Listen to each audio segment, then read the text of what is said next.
Hi guys, today I'm going to be showing you how to remove and replace a compression angle stop such as this one. The first step is you're going to use a wrench. Actually, you need two wrenches, and just loosen up that nut, and then you should be able to unscrew the angle stop itself. That part's easy. However, now we have this nut and sleeve that must be removed. This is a special tool called a ferrule puller. That sleeve is called a ferrule, and this tool can be used to pull that ferrule right off. It cost me about $30. It's cheaper than hiring a professional, and this really works well. So the first thing you do is you put that part on here and then tighten this until that silver piece goes inside the pipe, and that hook will hook onto the nut. Just keep turning till it bottoms out like that. As you can see, we have the hook here engaged on the nut, and this silver piece is inside the pipe. Now you just tighten and you can pull that ferrule and nut right off.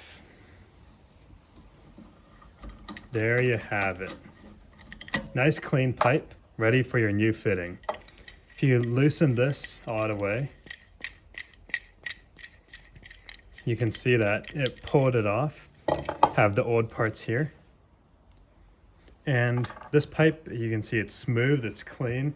You can install a new compression angle stop. Just put your nut, I'm just demonstrating with the old parts. You can put the nut and ferrule back on, or you can solder, or even if you want, use a shark bite, though I don't recommend it, on this nice clean piece of pipe. So yeah, I'll have a link to buy this tool in the description. This particular one is made by Pasco. It turns really smoothly, as you can see, and it works so well. I've used it to remove a few angle stops. It's nice and light too, and it works in tight spaces. But if you're on a budget, I'll link a cheaper one too that costs about $15, though it doesn't work as well. So yeah.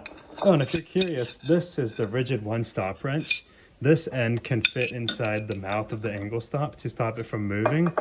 And this open end just has a normal hex wrench. So yeah, I hope you guys enjoyed this video. Don't forget to like and subscribe if you did, and see you all next time.